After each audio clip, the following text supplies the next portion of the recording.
Alors, bien-aimé, rebonjour. Rebonjour. Bonjour. Amen. Alors, bien-aimé, ce matin, nous sommes privilégiés d'être dans la maison du Seigneur. Alors, je voudrais parler ce matin du vrai chrétien et comment être sauvé. Le vrai chrétien et comment être sauvé. Que signifie être sauvé? Quelqu'un dit, est-ce que tu es sauvé? Quelqu'un dit, je suis sauvé. Mais quelle est la signification du mot sauvé? Que veut dire être sauvé? Alors, bien aimé, je désire vous expliquer comment être sauvé. C'est correct? Oui, c'est correct. Bien aimé, je désire vous expliquer comment être sauvé de l'enfer, sauvé de vos péchés, sauvé de la mort, sauvé de la vie, sauvé de l'iniquité. Parce que lorsqu'on dit être sauvé, c'est être sauvé de quoi? De la mort, être sauvé de l'enfer, être sauvé du péché, être sauvé de la maladie. La Bible dit dans 1 Tite, chapitre 1, 1 Timothée, d'autant pour moi, chapitre 1, verset 15, la Bible dit, c'est une parole certaine et entière, et entièrement digne d'être reçue. Je reprends. C'est une parole certaine et entièrement digne d'être reçue que Jésus-Christ est venu dans le monde pour sauver les pécheurs.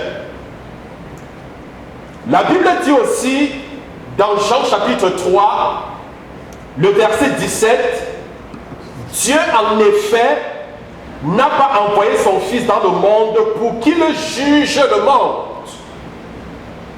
mais pour que le monde soit sauvé par lui. C'est même la raison pour laquelle je suis contre l'évangile de la condamnation. Est-ce que vous comprenez? Prêcher à quelqu'un n'est pas condamner la personne. On ne condamne pas les gens parce que Jésus n'est pas venu condamner. Jésus est venu faire quoi? Jésus est venu sauver. L'une des raisons pour lesquelles l'Église a échoué, c'est quoi? C'est que au lieu de prêcher l'amour, au lieu de prêcher la justice de Dieu, on prêche plutôt la condamnation. Est-ce que quelqu'un me comprend? Au lieu de prêcher la justice, on prêche quoi? On prêche la condamnation. Donc, Jésus n'est pas venu dans le monde pour condamner le monde. Mais Jésus est venu sauver le monde. Et Pierre dit également dans Actes des Apôtres, Actes chapitre 2, le verset 21. La Bible dit, alors quiconque invoquera le nom du Seigneur sera sauvé. Bien-aimés, vous pouvez être sauvés aujourd'hui. C'est la chose dont vous avez besoin. Oui, vous avez besoin d'être sauvé, de connaître Jésus-Christ comme votre Seigneur, comme votre Sauveur, comme votre Maître. Alors, être sauvé, bien-aimé, c'est être né d'en haut. Être né d'en haut. Être sauvé signifie être né d'en haut ou alors né de nouveau. C'est-à-dire devenir un enfant de Dieu. Regardez la discussion entre Jésus et Nicodème dans Jean chapitre 3, le verset 1 au verset 5. Nicodème était un dignitaire religieux. Nicodème était un docteur de la loi. Quelqu'un qui maîtrisait les saintes écritures. Un pasteur, un prêtre, quelqu'un qui avait une congrégation qu'il dirigeait. Mais il ne savait pas ce qu'il fallait faire pour entrer au ciel. La Bible dit que Nicodème est allé vers Jésus de nuit. Pourquoi est-ce qu'il allait vers Jésus de nuit? Parce qu'il ne voulait pas que les gens disent, mais toi aussi tu suis Jésus. Il avait peur de ce que les gens vont dire. Alors il allait vers Jésus pour savoir ce qu'il faut faire pour être sauvé. Alors il dit Rabbi, c'est-à-dire maître, je sais que tu es docteur venu de Dieu, parce que nul ne peut accomplir les miracles que tu accomplis si Dieu n'est pas avec lui.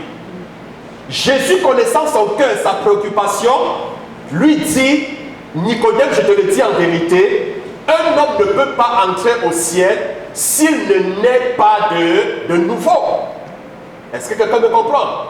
Nicodème lui pose la question, mais comment un homme peut-il naître lorsqu'il est vieux? Faudrait-il qu'il se fasse tout petit, qu'il entre dans le sein de sa mère et que sa mère l'enfante de nouveau? Jésus lui dit, mais non, Nicodème, ce qui est né de la chair est chair et ce qui est né d'esprit est esprit. Si quelqu'un n'est pas né d'eau et d'esprit, alors il ne peut entrer dans le royaume de Dieu. Qu'est-ce qu'il faut faire pour entrer dans le royaume de Dieu? Bien aimé, écoutez, beaucoup de gens seront déçus. Nous ne sommes pas tous des enfants de Dieu, mais nous sommes tous des créatures de Dieu. Est-ce que quelqu'un me comprend?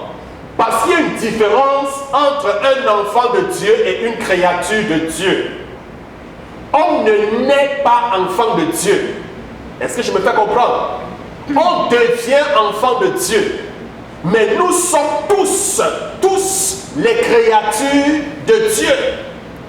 On devient enfant de Dieu un jour comme celui-ci où on décide de reconnaître Jésus comme notre Maître, comme notre Seigneur, comme notre Sauveur. Un jour comme celui-ci où nous décidons de confesser nos péchés et de remettre la direction de nos vies entre les mains du Seigneur Jésus. La Bible dit dans Jean 3, verset 7, Jésus dit, ne t'étonne pas que je t'ai dit, il faut que vous naissiez de nouveau. Bien-aimé, ceci signifie que vous devez faire l'expérience d'une naissance céleste ou spirituelle. Naître de nouveau, quand vous acceptez Christ sur la croix, vous acceptez le sacrifice qu'il a fait pour toi. Alors tu nais de nouveau, tu nais dans la famille de Dieu. C'est comme un enfant qui naît dans une famille. Est-ce que quelqu'un me comprend? Donc, bien aimé, nous avons besoin d'être sauvés de nos péchés parce que le péché crée une séparation entre Dieu et nous. À cause de nos péchés, nous étions destinés à la colère à venir de Dieu. Amen. Alors, quand vous venez donc à Dieu, qu'est-ce qui se passe? Les péchés sont pardonnés. Quand tu lui demandes sincèrement, il te pardonne. Parce que tu as besoin d'être sauvé de tes péchés. Être sauvé signifie que vos péchés sont aussi pardonnés. C'est ce que ça veut dire. Amen. Ça signifie que vos péchés sont pardonnés. La Bible dit dans Psaume 103, le verset 3, Psaume 103, verset 3, c'est lui qui pardonne toutes tes iniquités.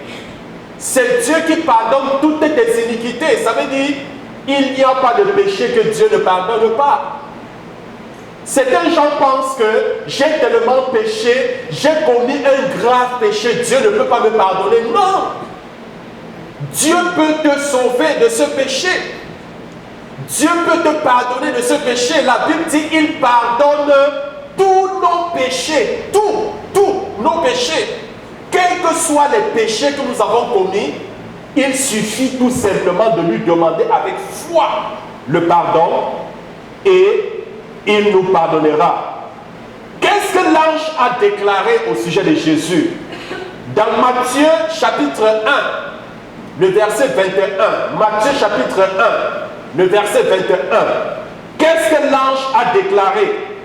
L'ange a déclaré ceci: tu lui donneras le nom de Jésus, c'est lui qui sauvera son peuple de ses péchés. Jésus est venu sauver l'homme. Il est venu sauver l'homme avec grand H du péché. Il est venu sauver l'humanité du péché. Alors, Dieu dit dans Ésaïe 43, le verset 25, il dit, c'est moi qui efface tes transgressions. C'est moi qui efface tes transgressions. Dieu efface nos péchés. Et lorsqu'on parle de la justice de Dieu c'est quoi? Je vous dis ça chaque fois et je continue toujours à vous le dire. Parce qu'il faut bien comprendre c'est quoi la justice de Dieu. La justice de Dieu c'est quoi? La justice de Dieu c'est simple, c'est que Dieu te pardonne et il oublie. Amen. Ça veut dire que quand Dieu t'a pardonné d'un péché, à ses yeux tu n'as jamais commis ce péché. Est-ce que quelqu'un me comprend? La Bible dit il efface. Mais quand on parle d'effacer, si vous écrivez sur un bout de papier, vous effacez. Est-ce que vous voyez encore ce que vous avez écrit? Non, ça n'existe plus. C'est effacé. Et la Bible dit dans Ésaïe que c'est l'Éternel qui efface nos transgressions. C'est lui qui efface nos transgressions. C'est lui qui efface nos péchés. Gloire à Dieu. Alors, bien aimé, je voudrais rapidement aborder un thème important parce que je sais, pour la plupart, tous sont des enfants de Dieu. Amen. Et puis, vous avez reçu le Seigneur Jésus, mais il y a certaines personnes qui se demandent si effectivement ils sont des enfants de Dieu. Hein? Certains gens se posent la question, est-ce que j'ai vraiment reçu le Seigneur Jésus? Hein? Je ne voudrais pas trop m'attarder sur les éléments du salut parce que je sais, j'en ai enseigné ici, j'en ai enseigné, d'accord? Mais certains gens se posent la question, certains gens ont souvent un peu de doute sur le salut. Est-ce que j'ai vraiment reçu le Seigneur? Alors, pouvez-vous savoir que vous avez été sauvé? Je pose la question, est-ce que vous pouvez savoir si vous avez été sauvé? Et justement, je vais vous présenter les éléments qui permettent de répondre à cette question. Et si vous parvenez à répondre à cette question, vous pouvez être sûr si vous êtes sauvé ou pas. Amen.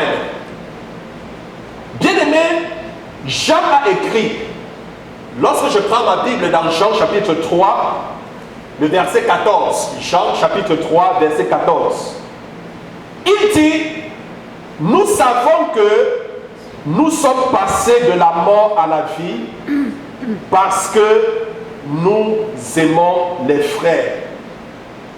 Il y a plusieurs choses dans ce monde que vous ne pouvez jamais connaître. Mais vous pouvez savoir que vous avez la vie de Christ en vous. Est-ce que vous comprenez? Vous êtes d'accord avec moi? Il y a plusieurs choses dans le monde que vous ne pouvez pas connaître. Il y a plusieurs choses d'ailleurs dans le monde que vous ne connaissez pas. Amen. Mais vous pouvez connaître si la vie de Christ est en vous. Vous pouvez connaître si vous êtes sauvé ou pas. Est-ce que quelqu'un me comprend? Vous pouvez le savoir. Et je pense qu'il est important pour un enfant de Dieu d'avoir la certitude quant à son salut. Un enfant de Dieu doit être certain qu'il est sauvé ou pas. Il doit avoir cette certitude. Alors, bien aimé, tu dois donc savoir si la vie de Christ est en toi. Vous pouvez savoir que vous avez été sauvé et que vous êtes né de nouveau. Les paroles, je ne suis pas certain d'être sauvé. Hein? Il y a certains qui disent, je ne suis pas certain. Je ne suis pas certain d'être sauvé. En fait, ces paroles sont comme si un mari, imaginez-vous, ces paroles sont comme si un mari disait à sa femme, je ne suis pas certain si je suis marié. Vous imaginez? C'est-à-dire quelqu'un qui dit, je ne suis pas certain que je suis sauvé. C'est un peu comme un mari, c'est comme si moi, je dis à mon épouse, je ne suis pas certain, je ne suis pas sûr que je suis marié. Est-ce que vous comprenez cela? Hein? C'est comme Isaac peut dire à Jean qui, je ne suis pas sûr que je suis marié. Gloire à Dieu. Je ne suis pas certain que je suis marié. Ou bien alors les paroles que je crois être sauvé. Parce qu'il y a des gens qui disent je crois être sauvé. Mais non, tu ne dois pas croire. Je crois être sauvé. Il n'y a pas une certitude. Est-ce que vous comprenez? Je crois être sauvé. Ou alors, j'essaye de l'être. Mais je n'en suis pas certain. Hein? Je n'en suis pas certain. En fait, ces paroles sont comme si on disait je crois être marié. Hein? Imaginez-vous, je dis par exemple je crois être marié. Mais si tu es marié, tu dois avoir la certitude que tu es marié. Parce qu'il y a des éléments qui prouvent par A plus B que tu es marié. Est-ce que vous comprenez? Parce que quand tu dis je crois être marié, hein, je crois être sauvé, c'est comme quelqu'un qui est marié qui dit je crois être marié. Je pensais être marié. Est-ce que vous comprenez? Je prends ce parallélisme pour vous amener à comprendre qu'on doit avoir une certitude. Amen. C'est un peu pareil. Pour quelqu'un qui dit je crois être marié, ou alors j'essaie de l'être, mais je n'en suis pas certain. Je n'en suis pas certain. Bien aimé, Jésus a dit ceci dans Marc chapitre 16, le verset 16. Marc au chapitre 16, le verset 16. Il dit, celui qui croit et qui sera sauvé, celui qui ne croira pas sera condamné. Il dit, celui qui croira et qui sera baptisé sera sauvé, mais celui qui ne croira pas sera condamné. Paul aussi dit dans Romains chapitre 10, le verset 9, qu'est-ce qu'il dit? Si tu confesses de ta bouche le Seigneur Jésus-Christ, si tu crois dans ton cœur que Dieu l'a ressuscité des morts, alors tu seras sauvé. Bien-aimé, ces versets contiennent la promesse suivante: tu seras sauvé. Tu seras sauvé. Suivez ces versets, faites ce qu'ils disent, et vous serez certain d'avoir reçu le Christ. Amen. Il n'y aura pas de doute que vous êtes passé de la mort à la vie et que vous êtes sauvé. Ce n'est pas l'acquisition d'une religion, c'est le christianisme, c'est la vie de Christ. Alors bien aimé, quelle est la description d'un vrai chrétien? C'est quoi la description d'un vrai chrétien? Selon la Bible, un vrai chrétien est un individu, je dis bien selon la Bible, un vrai chrétien, c'est un individu décrit comme suit. Il a admis être un pécheur. Amen. Il a fait quoi? Il a admis, il a reconnu qu'il était un pécheur. Il est venu à Dieu comme un pécheur perdu. Ce n'est pas quelqu'un qui dit je n'ai pas péché. Non, non, non, non. C'est quelqu'un qui a ressenti qu'il a besoin de Dieu parce qu'il a péché. D'accord? Il reconnaît son péché. Il vient à Dieu parce qu'il veut que le Seigneur le sauve. De deux, il a accepté Christ. Il a accepté qui? Il a accepté Christ. Il a accepté par la foi le Seigneur Jésus comme son sauveur personnel, en l'acceptant comme son sauveur et son maître. Quand vous dites que quelqu'un est votre maître, ça veut dire que vous lui donnez la direction de votre vie. Ça veut dire que vous êtes prêt à lui obéir. Ça veut dire quoi qu'il dise. Ça veut dire tout ce qu'il dit, vous obéissez. Amen. La troisième chose, il a confessé Jésus. Il a confessé Jésus. Il a confessé le Christ comme Seigneur devant le monde. Ça doit être une parole audible. Seigneur, je te confesse et je t'accepte comme mon maître. Il a confessé. Parce que la Bible dit, celui qui confesse de sa bouche le Seigneur Jésus-Christ, hein, sera sauvé. La quatrième chose, bien aimée, c'est qu'il désire plaire à Jésus. Il essaye de plaire à Jésus en toutes choses et à chaque jour. En toutes choses et à chaque jour. Voilà donc en quelque sorte, bien aimé, la description d'un vrai chrétien. La description d'un vrai chrétien, c'est qui? c'est celui-là qui a admis être pécheur. 2, c'est celui-là qui a accepté Jésus-Christ. 3, c'est celui-là qui a confessé Jésus. 4, c'est celui-là qui désire plaire à Jésus. Voilà les 4 descriptions d'un vrai chrétien. Alors, je vais vous présenter rapidement 7 pas qui conduisent au salut. Les 7 pas qui conduisent au salut. Quels sont les 7 pas qu'il faut franchir pour être sauvé? Alors, si tu n'as pas franchi ces pas, c'est qu'il y a quelque chose qui te manque. Amen. Parce que tu dois franchir tous ces 7 pas pour être sauvé. Alors, bien aimé, si vous n'êtes pas certain d'avoir personnellement accepté Jésus-Christ dans votre cœur, comme votre Seigneur et Maître, suivez pieusement les 7 pas que je vais vous présenter. Suivez pieusement les 7 pas. Le premier pas à faire, c'est réaliser que vous êtes pécheur. Ça, c'est le premier pas. Quelqu'un ne peut pas être sauvé s'il n'a pas de prime abord réalisé qu'il est pécheur. Ça, c'est la première chose à faire. Réaliser que vous êtes un pécheur. La Bible dit dans Romains chapitre 3, le verset 23. Romains chapitre 3, le verset 23. Car tous ont péché et sont privés de la gloire de Dieu. Tous ont péché et sont privés de la gloire de Dieu. Bien aimé, la Bible dit que tous ont péché. Même le nouveau-né qui vient au monde a péché. Personne ne peut dire qu'il n'a jamais péché. C'est faux.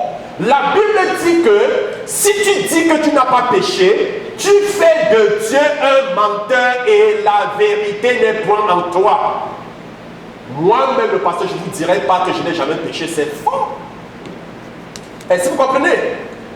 Donc, le premier pas, c'est quoi?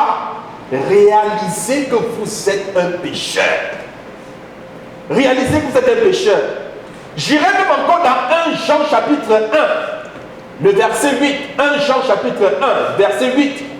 La Bible dit, si nous disons que nous n'avons pas de péché, nous nous séduisons nous-mêmes et la vérité n'est point en nous. Si tu dis que tu n'as pas de péché, tu te séduis toi-même. Et la vérité n'est point en toi. Le deuxième pas, bien aimé, qui conduit au salut, soyez contrits et répentez-vous de vos péchés.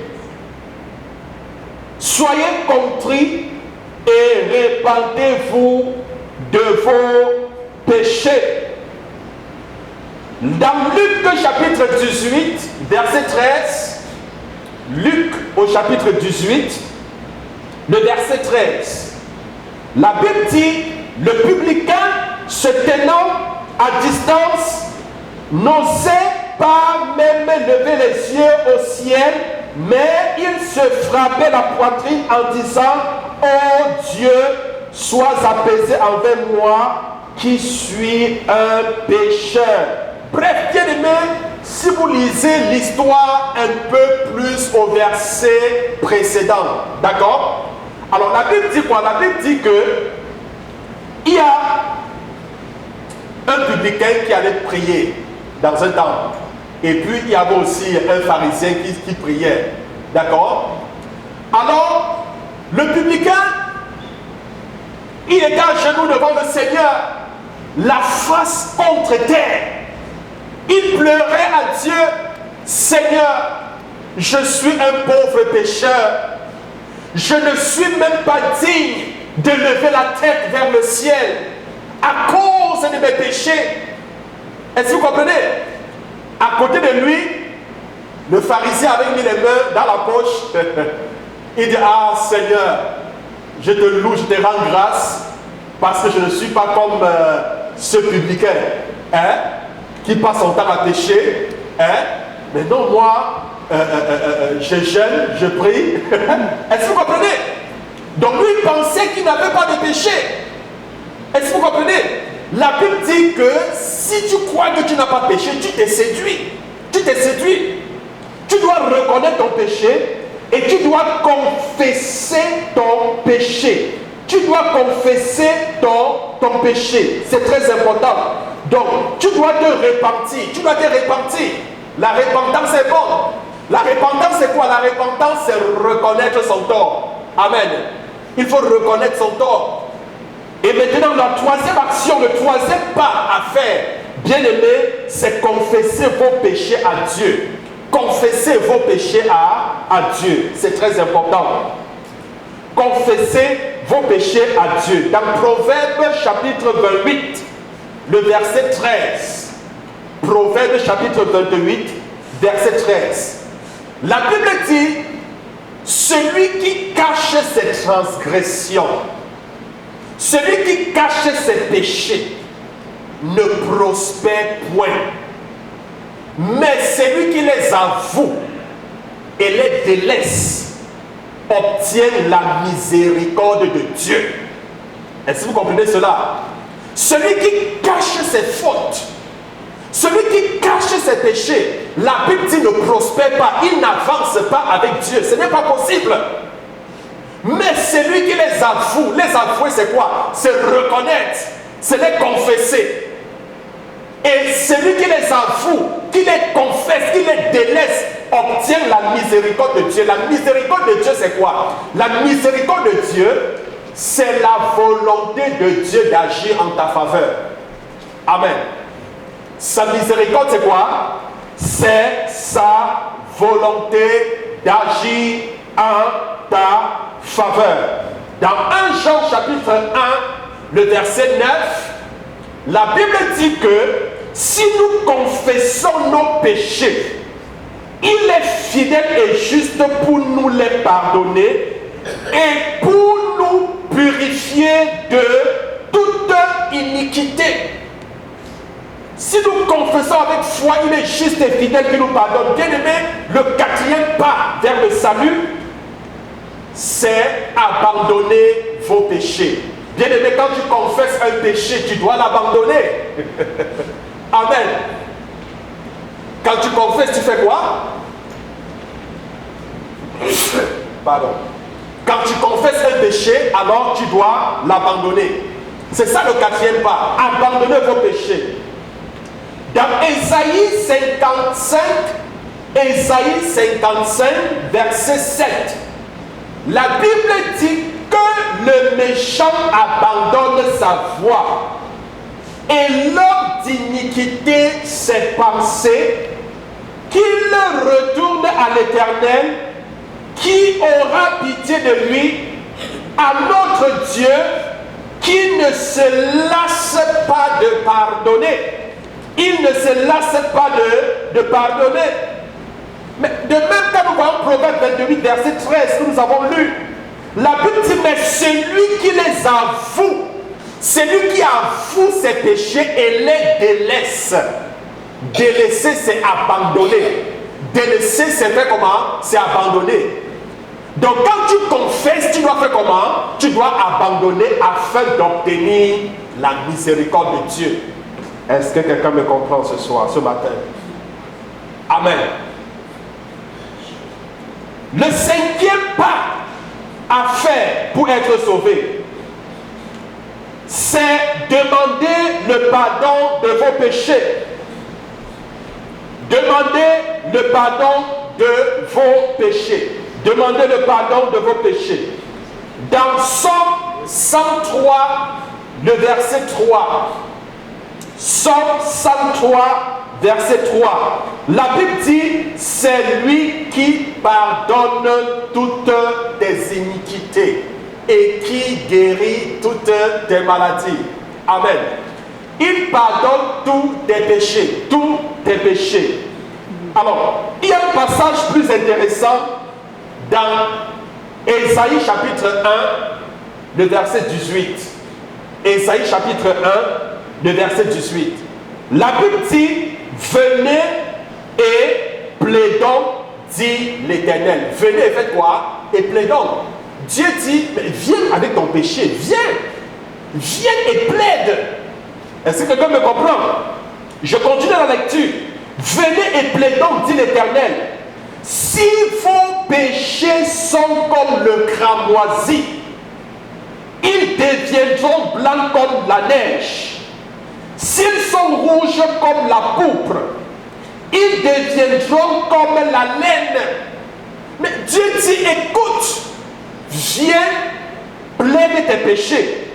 Viens et demande, plaider, c'est demander pardon. Demande pardon. Dieu te dit, viens et demande pardon de tes péchés. Il dit que si tes péchés sont plus noirs que le cramoisi, avez-vous déjà vu le cramoisi? Hein? Hein? C'est tellement noir comme le goudron qu'on utilise pour la route. Amen. Il dit, il va te laver, il va les laver de telle en sorte qu'ils deviennent blancs comme quoi? Comme de la neige. Il va te rendre blanc comme de la neige. Donc, bien aimé, demandez le pardon de vos péchés. Alors, l'avant-dernier pas, avant de chuter, avant de finir, c'est croyez que Dieu vous sauve par sa grâce. Sixième pas, croyez que Dieu vous sauve par sa grâce. Alors, la grâce de Dieu ici, c'est sa faveur non méritée. Ne pense pas que Dieu te sauve parce que tu as mérité. Ne pense pas que Dieu te pardonne parce que tu as mérité. Non. Dieu te sauve par sa grâce. Grâce ici c'est quoi? Faveur non méritée de Dieu. Tu n'as rien fait pour mériter le pardon de Dieu. Tu n'as rien fait pour mériter le salut de Dieu. C'est un don gratuit. C'est par la foi que nous sommes sauvés. Et ceci par sa grâce et par le moyen de la foi. Donc, bien aimé, la grâce est la faveur qu'on ne mérite pas. L'acte de recevoir l'opposé de ce qu'on mérite. Hein? Au lieu de recevoir la colère de Dieu, on a plutôt reçu quoi? La paix de Dieu. Au lieu de recevoir la bénédiction, on a reçu quoi? La malédiction, on a reçu quoi? On a reçu la bénédiction. C'est ça la grâce. C'est ça la grâce. La Bible dit à cet effet dans Éphésiens chapitre 2, le verset 8 et le verset 9. Éphésiens chapitre 2, verset 8 et verset 9. Car c'est par la grâce que vous êtes sauvés. Est-ce que quelqu'un comprend? C'est par la grâce que vous êtes sauvés. Par le moyen de la foi. Et cela ne vient pas de vous, c'est le don de Dieu. Ce n'est point par les œuvres, afin que personne ne se glorifie. Afin que personne ne se glorifie. C'est pas parce que tu es très bon que tu es sauvé. C'est pas parce que tu es très pieux que tu es sauvé. C'est pas parce que tu aides les gens autour de toi que tu es sauvé. Non, tu es sauvé par la grâce et ceci par le moyen de la foi. Amen. Tu es sauvé par la grâce. La faveur qu'on ne mérite pas. L'acte de recevoir l'opposé de ce qu'on méritait. C'est ça la grâce de Dieu, bien-aimé.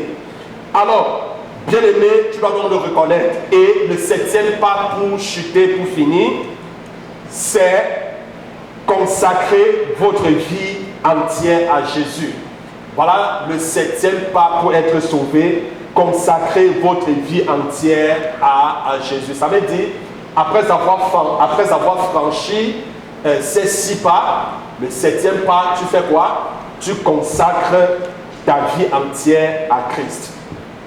La Bible dit dans Romains chapitre 12, le verset 1, Romains chapitre 12, verset 1, je vous exhorte donc, frères, par les compassions de Dieu, à offrir vos corps comme un sacrifice vivant, saint, agréable à Dieu, ce qui sera de votre part un culte raisonnable. Ce qui sera de votre part un culte raisonnable. Bien aimé, la Bible nous interpelle tout simplement et la Bible nous exhorte à offrir nos corps comme un sacrifice vivant. Est-ce que vous comprenez? À offrir nos corps comme un sacrifice vivant, ça veut dire que nous devons vivre pour plaire à Dieu et non pour nous plaire. Est-ce que quelqu'un me comprend? On vit pour plaire à Dieu et non pour nous plaire. On vit pour accomplir sa volonté et non pour accomplir la nôtre.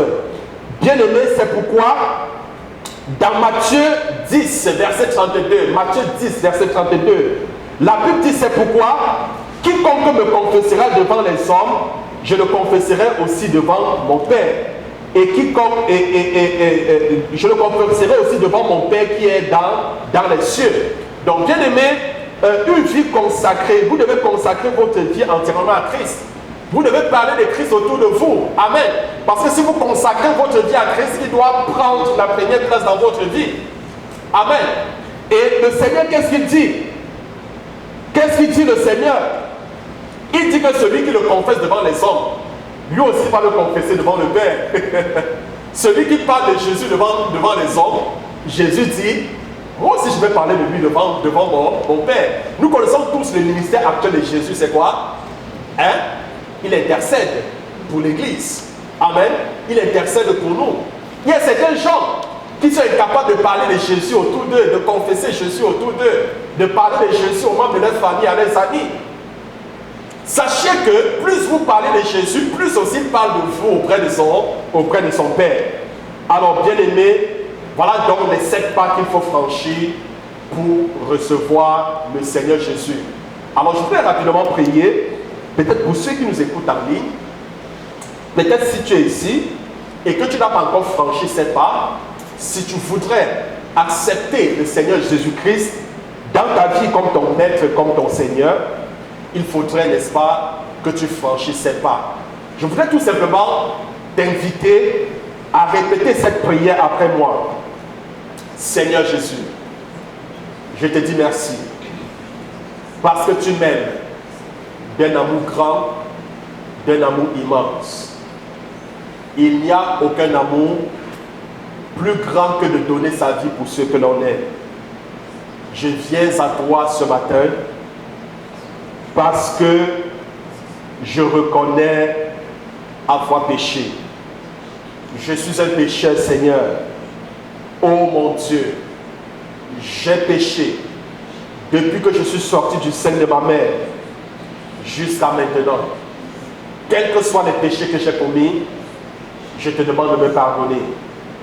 Seigneur, comme je confesse ces péchés, je prends l'engagement par la puissance du Saint-Esprit, par la grâce de Dieu, d'abandonner ces péchés. Oui, Seigneur, tu as dit dans ta parole, venez se plaider. Tu as dit que si nos péchés sont plus noirs que le cramoisi, tu vas les laver de telle sorte qu'ils deviennent blancs comme de la neige. Lave-moi ici, afin que je sois blanc comme de la neige. Je reconnais Jésus comme mon maître, comme mon Seigneur et comme mon sauveur. Parce que tu frappes à la porte de mon cœur, je t'ouvre la porte de mon cœur. Je t'ouvre la porte de ma vie en ce jour. Je t'accepte comme mon maître. Je t'accepte comme mon Seigneur. Je t'accepte comme mon sauveur. Je confesse que Jésus-Christ est le Fils de Dieu, qu'il est mort. Le 3e jour, il est ressuscité. Il est assis à la droite de Dieu le Père. Je confesse, Seigneur, que tu es mon maître et mon Seigneur. Prends la première place dans ma vie. Change ma vie, Seigneur. Transforme-la et fais de moi la personne que tu as voulu que je sois. Je ne suis pas sauvé par mérite, mais je suis sauvé par ta grâce. Et ceci par le moyen de la foi. Seigneur, je te dis merci pour le pardon de mes péchés, pour la vie éternelle que tu m'accordes. À compter d'aujourd'hui, je te consacre ma vie. Oui, Seigneur, je vais vivre pour te plaire et non pour me plaire. Donne-moi la grâce de mener une vie consacrée. Donne-moi la grâce de me consacrer à toi, d'offrir mon corps comme un sacrifice vivant à toi. Merci Seigneur, au nom de Jésus-Christ. Amen. Amen. Bien-aimé, que le Seigneur vous bénisse. Alors, salue quelqu'un tout près de toi, dis-lui, sois béni.